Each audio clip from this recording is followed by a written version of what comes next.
स्वागत है। साथियों, जैसा कि आप सब जानते हो कि 24 जून को नई दिल्ली में माननीय प्रधानमंत्री नरेंद्र मोदी साहब द्वारा जम्मू कश्मीर के संदर्भ में जो सर्वदलीय बैठक बुलाई गई वो बहुत अच्छे तरीके से संपन्न हुई। उस बैठक में जम्मू कश्मीर से 14 बड़े राजनीतिक नेताओं ने भाग लिया। माननीय प्रधानमंत्री नरेंद्र मोदी साहब ने जम्मू कश्मीर के अंदर जो एक पॉलिटिकल डेडलॉक बना था उसको समाप्त करने का एक बेहतरीन इनिशिएटिव लिया और इस बैठक में जो नेता आमंत्रित थे वो सभी उस बैठक के अंदर आए। भारतीय जनता पार्टी की ओर से यहां मैं स्वयं इस बैठक में शामिल हुआ। वहीं हमारे पूर्व उप मुख्यमंत्री श्रीमान कविंद्र गुप्ता जी और पूर्व उप मुख्यमंत्री डॉक्टर निर्मल सिंह जी ने भी भाग लिया। साथियों, भारतीय जनता पार्टी ने इस ऑल पार्टी मीटिंग जो जम्मू कश्मीर के संदर्भ में बुलाई थी माननीय प्रधानमंत्री जी द्वारा, उसमें जम्मू कश्मीर के राष्ट्रवादी लोगों के, देशभक्त लोगों के वो सभी विषय उस बैठक में रखे जो 70 वर्षों से जम्मू कश्मीर के अंदर हमारे देशभक्त लोग एक मिशन के रूप में काम कर रहे हैं। उन सभी विषयों की चर्चा हमने उस बैठक के अंदर की। हम सब ने माननीय प्रधानमंत्री नरेंद्र मोदी साहब का धन्यवाद किया जो धारा 370 के समापन के बाद जम्मू कश्मीर के अंदर पश्चिम पाकिस्तान के रेफ्यूजियों को अधिकार मिले, गोरखा समाज, वाल्मीकि समाज को अधिकार मिले, दलित समाज को उनके अधिकार दिए गए। जम्मू रीजन के अंदर डेवलपमेंट का, विकास का एक नया दौर शुरू हुआ। 70 साल यहां के जो राजनीतिक दल जो हमेशा सत्ता में रहे, उन्होंने जो जम्मू के साथ भेदभाव किया, उस भेदभाव को समाप्त करने का एक संकल्प जो प्रधानमंत्री नरेंद्र मोदी साहब ने लिया, जिसके तहत जम्मू में एम्स, आईआईटी, आईआईएम, बड़े बड़े hydro power projects, ring roads, medical colleges, health infrastructure को ठीक करने के बड़े प्रयास, बड़े बड़े ब्रिजेस और टनल्स, बिजली और पानी की व्यवस्थाओं को सुधारने के बड़े बड़े प्रोजेक्ट्स को मंजूरी, ये सभी वो बड़े कार्य हैं जो जम्मू संभाग के अंदर शुरू किए गए। इसके लिए भी हम सब ने माननीय प्रधानमंत्री जी का हृदय से धन्यवाद किया। वहीं हमने माननीय प्रधानमंत्री जी का आभार व्यक्त किया जो जम्मू कश्मीर की बेटियों को धारा 370 के समापन के बाद यहां अधिकार मिले। जम्मू कश्मीर के अंदर जो शेड्यूल्ड ट्राइब्स लोग हैं, गुजर बकरवाल, उनको राजनीतिक पॉलिटिकल रिजर्वेशन मिला। जो पहाड़ी समुदाय के लोग हैं, जो कि बहुत ही वतन परस्त पहाड़ी कम्युनिटी, रजौरी, पुंछ, बारामूला और कुपवाड़ा के अंदर जो बसने वाले लोग हैं, जो हमेशा हिंदुस्तान का तिरंगा झंडा बुलंद करके भारत माता की जय बोलते हैं, 70 साल यहां के अंदर राज करने वालों ने कभी उन पहाड़ियों की आवाज नहीं सुनी, कभी जम्मू के डोगरों की वो आवाज नहीं सुनी।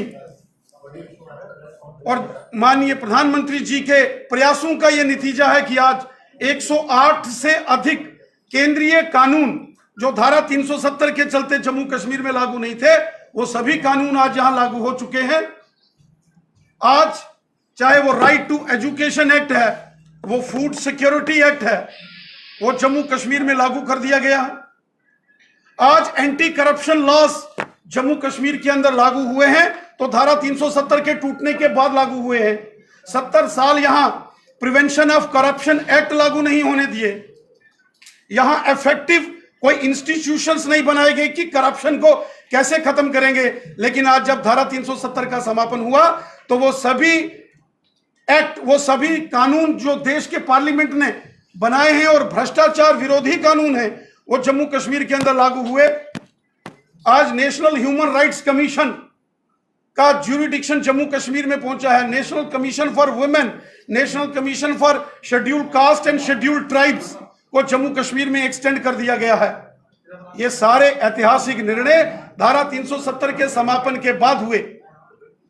हमने माननीय प्रधानमंत्री नरेंद्र मोदी साहब का हृदय से धन्यवाद किया जो पंचायती राज कानून को और उस सारी व्यवस्था को पूरे जम्मू कश्मीर के अंदर लागू किया गया। पूरे देश के अंदर पंचायतों को अधिकार थे, ब्लॉक समितियां थी, जिला परिषदों का गठन था, लेकिन 70 साल धारा 370 के चलते जम्मू कश्मीर में पंचायती राज सशक्तिकरण नहीं होने दिया। लेकिन आज जब मोदी सरकार आई और धारा 370 को समाप्त कर दिया गया, गांव गांव के अंदर काम करने वाले चुने हुए पंच और सरपंच बहुत अच्छे तरीके से अपने अपने पंचायतों की, गांव की, वार्डों की डेवलपमेंट कर रहे हैं। बहुत अच्छे तरीके से बीडीसी के चेयरमैन, ब्लॉक समितियों के अध्यक्ष अपना कार्य कर रहे हैं और बेहतरीन तरीके से जो district development council DDC members जो जीते हैं, जो जिला परिषदों का गठन पूरे जम्मू कश्मीर के अंदर हुआ है, उसके लिए हम सब ने माननीय प्रधानमंत्री जी का हृदय से आभार व्यक्त किया। हम सब जानते हैं जो कैपेक्स बजट इस बार जिला परिषदों के माध्यम से जम्मू कश्मीर के अंदर जिसको अप्रूवल दिया गया है, वो पिछले तमाम कैपेक्स बजट से 4 गुना 5 गुना तक अधिक बढ़ाया गया है। इस सब के लिए हमने माननीय प्रधानमंत्री नरेंद्र मोदी साहब का हृदय से धन्यवाद किया।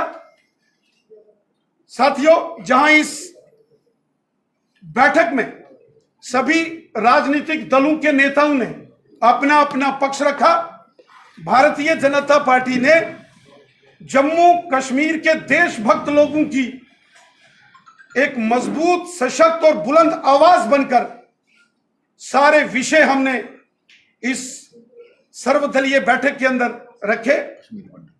हमने कश्मीर घाटी से जो विस्थापित, जो कश्मीरी हिंदू समाज के लोग हैं, कश्मीरी पंडित समुदाय के लोग हैं, कश्मीरी सिख जो कश्मीर घाटी से भगाए गए, और कश्मीर घाटी से वो मुस्लिम हमारे भाई बहन जो देशभक्त है और बंदूक की नोक पर उनको वहां से निकाला गया, उनके डिग्निफाइड रिटर्न एंड रिहेबिलिटेशन की बात हमने इस बैठक के अंदर की। हमने माननीय प्रधानमंत्री जी से निवेदन किया कि एक कमेटी का गठन किया जाए, एपेक्स कमेटी हो, एपेक्स बॉडी, जिसमें कश्मीरी पंडित समुदाय और सिख समुदाय के जो कश्मीर से विस्थापित कुछ प्रतिनिधियों को रखा जाए और कश्मीरी हिंदू समाज, कश्मीरी पंडितों की सुरक्षित और ससम्मान कश्मीर घाटी वापसी पर चर्चा करके रोड मैप तैयार किया जाए। और वहीं हमने पाकिस्तान के कब्जे वाले जम्मू कश्मीर से जो विस्थापित लोग हैं, जो पीओजेके के रेफ्यूजीज हैं, 1947 के, 1965 के और 1971 के रेफ्यूजीज के सभी विषयों को हमने उस बैठक में रखा। हमने डिलिमिटेशन प्रक्रिया को, जिसको शुरू किया गया है और जो प्रक्रिया चल रही है, उसको तेजी से कंप्लीट करके जम्मू कश्मीर के अंदर डिलिमिटेशन पूरा हो और कानून और न्याय संगत वो डिलिमिटेशन हो, जहां सबको इंसाफ मिले और कानून के हिसाब से हो। क्योंकि इसके पहले जब भी डिलिमिटेशन हुए, सीटों की हदबंदी की गई, उसमें कहीं ना कहीं अगर हम सारे डेटास को और सारे ज्योग्राफिकल परिस्थितियों को देखें तो पुराने सरकारों के दौर में बहुत धांधलियां हुई, और वो जिक्र भी हमने माननीय प्रधानमंत्री जी के समकक्ष रखा। और हमने प्रधानमंत्री जी से निवेदन किया कि डिलिमिटेशन की प्रक्रिया अच्छे से संपन्न हो, डिलिमिटेशन कमीशन को जम्मू कश्मीर के हर वर्ग और व्यक्ति के साथ इंसाफ करना है। और वहीं हमने पाकिस्तान के कब्जे वाले जम्मू कश्मीर के लोगों के विषय में भी माननीय प्रधानमंत्री जी से निवेदन किया कि पाकिस्तान के कब्जे वाला जम्मू कश्मीर भी भारत का, हिंदुस्तान का हिस्सा है, जिसमें लद्दाख यूनियन टेरिटरी के साथ आने वाला गिलगित और बल्टिस्तान वो क्षेत्र भी है। ये सब भारत भूमि के भाग हैं, ये हिंदुस्तान के हैं, वो हमारी मातृभूमि के हिस्से हैं, जिसमें गिलगित, बल्टिस्तान, मुजफ्फराबाद, मीरपुर, कोटली, भिंबर, बाग, पलंदरी, देवा, बटाला और नीलम वैली जैसे क्षेत्र हैं। ये सारे भारत के क्षेत्र हैं, लेकिन वर्तमान में पाकिस्तान के नाजायज कब्जे में हैं। वहां के लोग हिंदुस्तान के नागरिक हैं, वो लोग भी इंडियन सिटीजन्स हैं, हमको उनकी भी चिंता करनी है। और जम्मू कश्मीर विधानसभा में जो 24 सीटें जो आरक्षित हैं पीओजेके के लिए, उसके विषय में जो 1947 में 1/3 ऑफ द पॉपुलेशन माइग्रेट करके जम्मू कश्मीर में आई है, इसी के प्रपोर्शन कुछ सीट्स पीओजेके के रेफ्यूजीज के लिए जो है वो रखी जाए। क्योंकि ये सारा मामला अब डिलिमिटेशन कमीशन के ज्यूरिडिक्शन में है, उनके तत्वाधान में होगा। तो हम ये सभी विषय डिलिमिटेशन कमीशन, जिसके चेयरमैन जस्टिस देसाई हैं, उनके समकक्ष भी रखने वाले हैं। इन सभी विषयों पर भारतीय जनता पार्टी ने अपना पक्ष रखा। जम्मू कश्मीर की जनता के वो सभी महत्वपूर्ण विषय हमने इस सर्वदलीय बैठक के अंदर पूरे जोर शोर के साथ रखे हैं। पूरा रिप्रेजेंटेशन बना के हमने माननीय प्रधानमंत्री जी और माननीय गृह मंत्री जी को सौंपा है। और हमें विश्वास है, और माननीय प्रधानमंत्री जी ने इस सर्वदलीय बैठक को संबोधित करते हुए कहा और जम्मू कश्मीर की सभी राजनीतिक पार्टियों और सभी नेताओं से यह आह्वान किया कि हम सबको मिलकर दिलों की दूरियां भी मिटानी होंगी और दिल्ली की दूरियां भी मिटानी होंगी।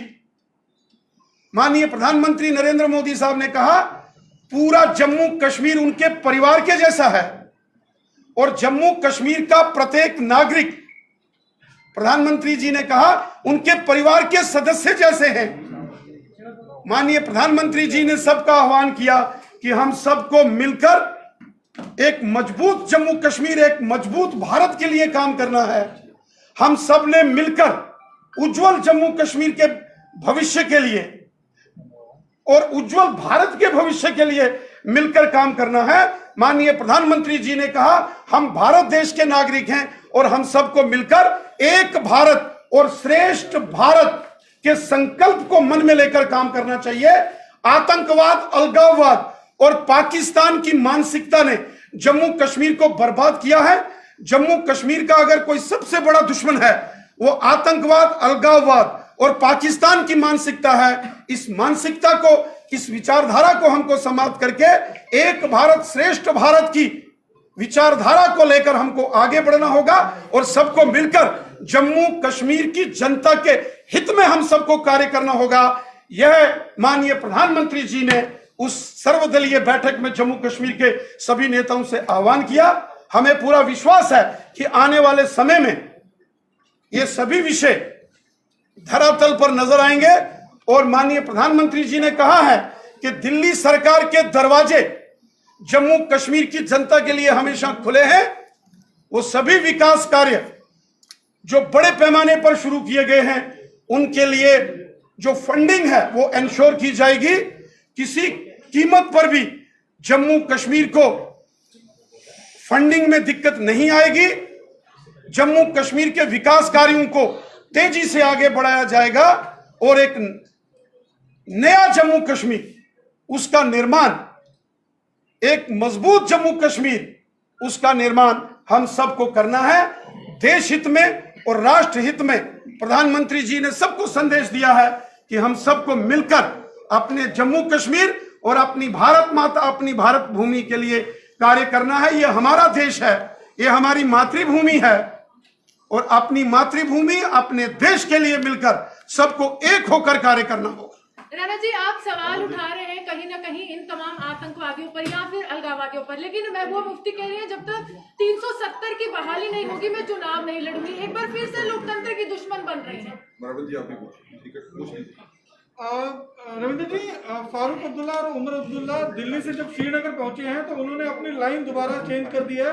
उन्होंने कहा है कि राज्य में पहले जो है वो पहले स्टेट होल्ड रिस्टोर होना चाहिए, उसके बाद चुनाव और फिर डिलिमिटेशन की बात होनी चाहिए। माननीय प्रधानमंत्री जी की सर्वदलीय बैठक में जम्मू कश्मीर को पूर्ण राज्य के दर्जे के संबंध में भी चर्चा हुई और इस विषय पर बोलते हुए हमारे देश के माननीय गृह मंत्री श्रीमान अमित शाह साहब ने स्पष्ट किया है कि जब धारा 370 पर पार्लियामेंट में चर्चा हो रही थी 5 अगस्त 2019 को, उस वक्त माननीय गृह मंत्री अमित शाह साहब ने कहा था कि जम्मू कश्मीर को अभी केंद्र शासित प्रदेश यूनियन टेरिटरी बनाया जा रहा है और भविष्य में जब जम्मू कश्मीर के हालात सामान्य हो जाएंगे, परिस्थितियां ठीक हो जाएंगी, तो जम्मू कश्मीर को पुनः राज्य का दर्जा बहाल किया जाएगा। और माननीय प्रधानमंत्री जी ने भी राष्ट्र के नाम जब अपना संबोधन दिया था, उन्होंने भी कहा था कि जब परिस्थितियां सामान्य हो जाएंगी तब जम्मू कश्मीर को राज्य का दर्जा बहाल कर दिया जाएगा। रही बात कुछ नेताओं की जो सर्वदलीय बैठक में थे और जिन्होंने कहा कि अगर जो धारा 370 के ख्वाब देखकर जी रहे हैं जो लोग, उनके लिए एक बात स्पष्ट है, जिस धारा 370 ने जम्मू कश्मीर में आतंकवाद, अलगाववाद और पाकिस्तान की मानसिकता को जन्म दिया और जिसके चलते लाखों बेगुनाह लोगों की यहां हत्याएं हुई, उस धारा ने जम्मू कश्मीर के लोगों को तकलीफें पहुंचाई हैं। उस धारा को पुनः स्थापित करना अब नेक्स्ट टू इम्पॉसिबल है। कयामत की सुबह तक धारा 370 अब वापस नहीं होगी। जो रजिस्टर्ड पॉलिटिकल पार्टीज हैं उनको अब इस चैप्टर से आगे बढ़कर जम्मू कश्मीर की जनता की भलाई के लिए सोचना चाहिए और जब भी चुनाव हो सबको चुनाव लड़ना चाहिए। चुनाव लड़ना भारत के संविधान ने सबको अधिकार दिया है और अगर चुनाव जब भी होंगे तो मैं उम्मीद रखता हूं कि वो उन सबको यह चुनाव लड़ना चाहिए। रविंद्र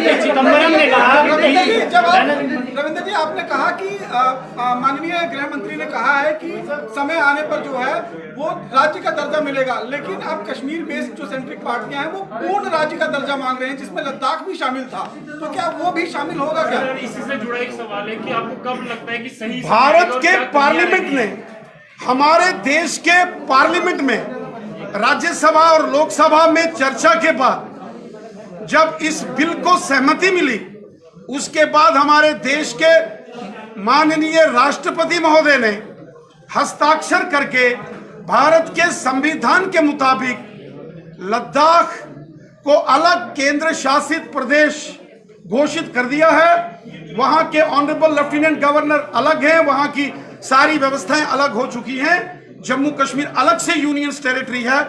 इसलिए कुछ लोग जरूर अपनी पार्टी लाइंस पर बोल रहे हैं, लेकिन सच्चाई ये है कि अब लद्दाख अलग से केंद्र शासित प्रदेश यूनियन टेरिटरी है और जम्मू कश्मीर अलग से यूटी। रविंद्र जी यहाँ पे देख लीजिए। रविंद्र जी एक क्वेश्चन मुझे मौका दीजिए।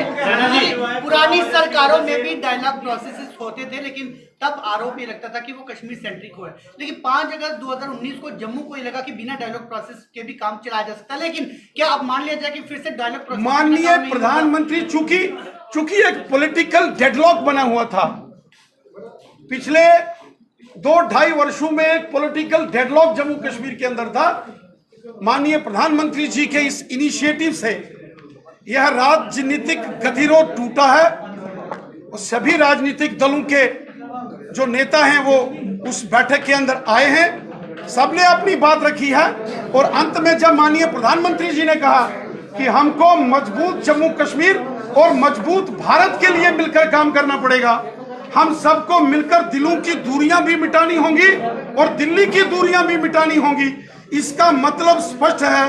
प्रधानमंत्री जी ने कहा हम सबको मिलकर जम्मू और कश्मीर की जनता की भलाई के लिए काम करना है।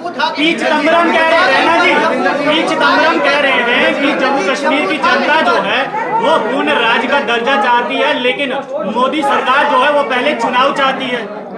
अब जो कांग्रेस के कुछ नेता हैं, पी चिदम्बरम हो या कुछ और नेता, वो उस बैठक में नहीं थे, लेकिन इस प्रकार के कांग्रेस के कुछ नेता हमेशा राष्ट्र विरोधी बयानबाजी करते हैं। कांग्रेस को इस प्रकार की राष्ट्र विरोधी जो है वो बातों से दूर रहना चाहिए और देश हित में कार्य करना। जम्मू कश्मीर की बात करें, पहले नाम जम्मू का आता है, फिर कश्मीर का आता है। जब भी सेंटर में कोई बात होती है तो मिशन कश्मीर के नाम पर होती है। जम्मू की बात कौन करेगा? आखिरकार कब बात होगी जम्मू के मुद्दों को लेकर? वो सभी विषय हमने चर्चा में लाए हैं जो हमने उस बैठक के अंदर उसके चर्चा में लाए। साहब, जम्मू में कहा कि परिसीमन होगा और जम्मू से जो भेदभाव होता है वो कम होगा। अगर आप भी जानते हो परिसीमन जो है वो पॉपुलेशन के आधार पर मेजॉरिटी पे होता है। 2011 का सेंसस जो है वो नजर में लिया गया है। तो आपको क्या लगता है कि जो आप भेदभाव की बात करते हैं वो कितना सेटल हो पाएगा? जो परिसीमन है, डिलिमिटेशन ऑफ असेंबली सीट्स, जिसके तहत जम्मू कश्मीर में नई विधानसभा की सीटों का गठन होगा, उसका एक सेट नॉर्म्स है।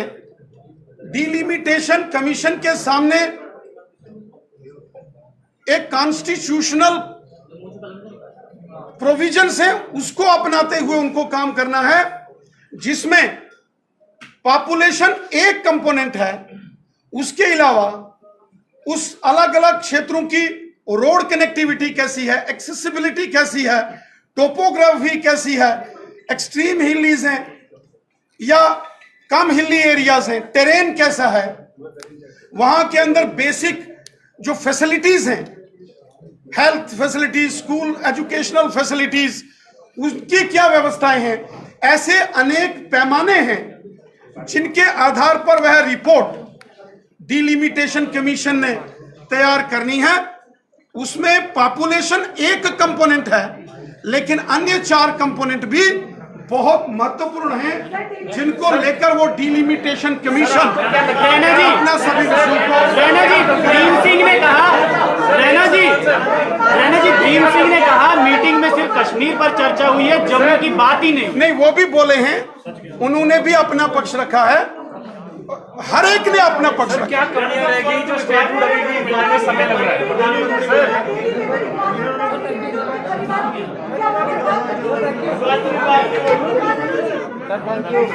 मैं